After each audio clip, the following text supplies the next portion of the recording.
Welcome to Morning Markets. I'm Amber Canmore. Thanks so much for tuning in this morning. We've got a lot to figure out. A lot of it is going to transpire over the next week or so. We're going to hear from Fed Chair Jerome Powell. We've also got a Bank of Canada rate decision. We have jobs on both sides of the border on Friday. And of course, next week, we're going to get a key read of inflation. So this could really set the tone for the markets. Right now, we're kind of drifting a little bit higher. And this brings in an interesting note from Morgan Stanley's chief strategist, Mike Wilson, who you'll recall was kind of the early bears on the stock market. Interesting, in a note today, he says we could be in for a short-term rally. This is bolstered largely by technicals. Fundamentally, he's still worried about earnings and margins and that we could see some potential cracks here. And of course, the catalyst could ultimately be payroll numbers. They were strong in February. This precipitated a month-long sell-off for equities in the United States. And of course, it could be key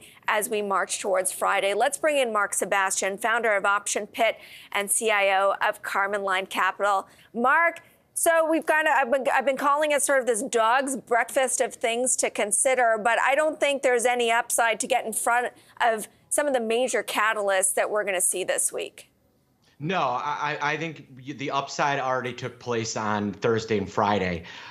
We touched that 200-day moving average in the S&P 500. It looked like it was going to crack. We'd broken two major supports. We'd broken our long-term trend line and the 50-day. We were briefly below the 200-day. Then Bostic started talking, and the market took off straight to 40-50. We're now at, I think, probably the most important level for the market, right under that 40-80 level as we head into these events. I don't really like buying up underneath this level, especially ahead of non-farms and with Powell speaking and PPI and CPI next week. I think once Powell talks, we'll get maybe a little bit more clear view of the markets. Maybe then there might be a tradable opportunity to go long. But right here, right now, we're sitting in no man's land. It's interesting because the last time we heard from Powell in the rate decision, there was a big gap between what the market was pricing in and what the Fed was telling you interest rates were going.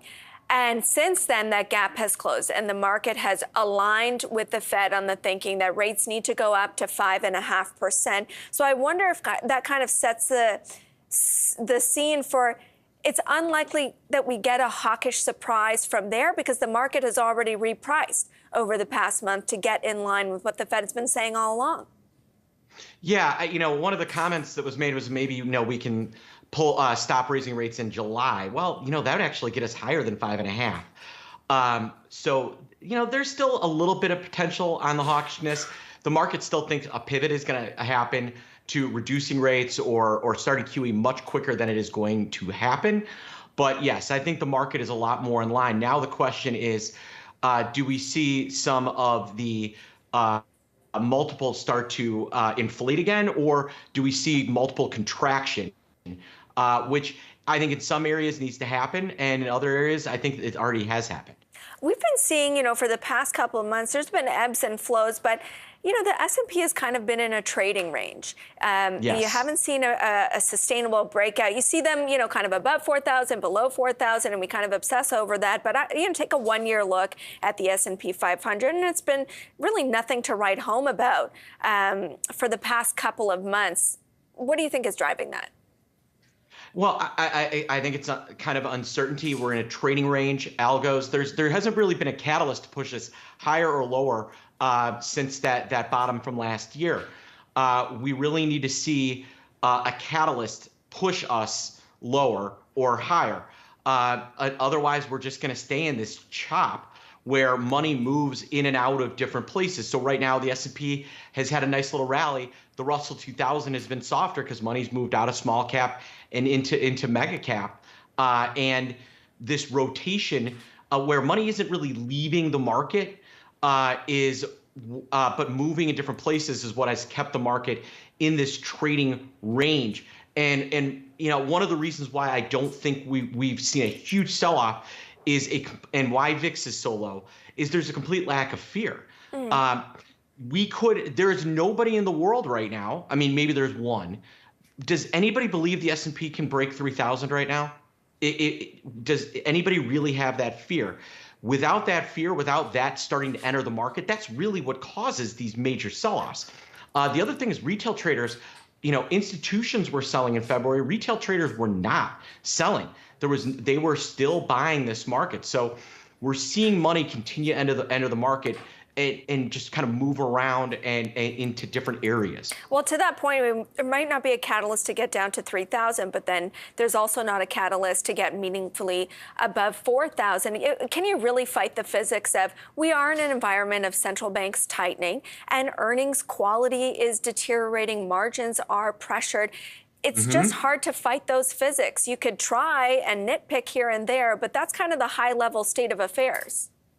Yeah, central banks are tightening. Meanwhile, here in the United States, central banks are tightening, but then the U.S. government is continuing to be easy with their money.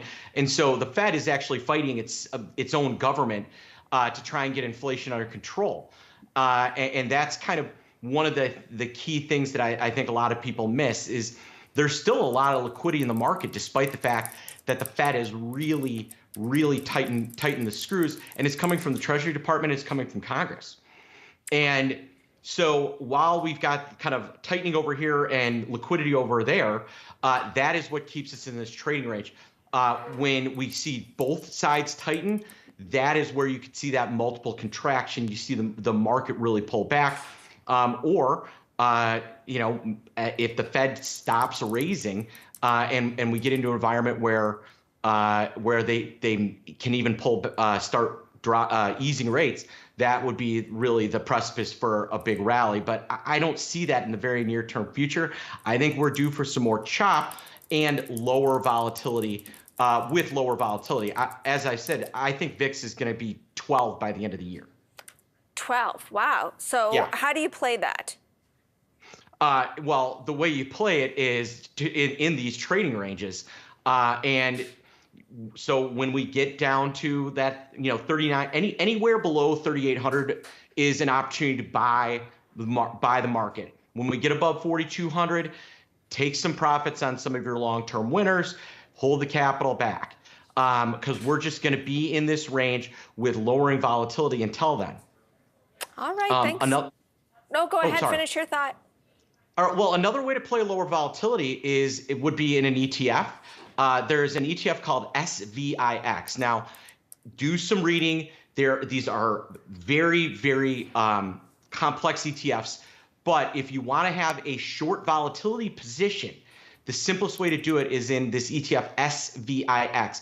Now, it may bring you back to the Valpocalypse of 2018, but they put some fixes in, so it doesn't have that same blow up that the XIV had back in 2018.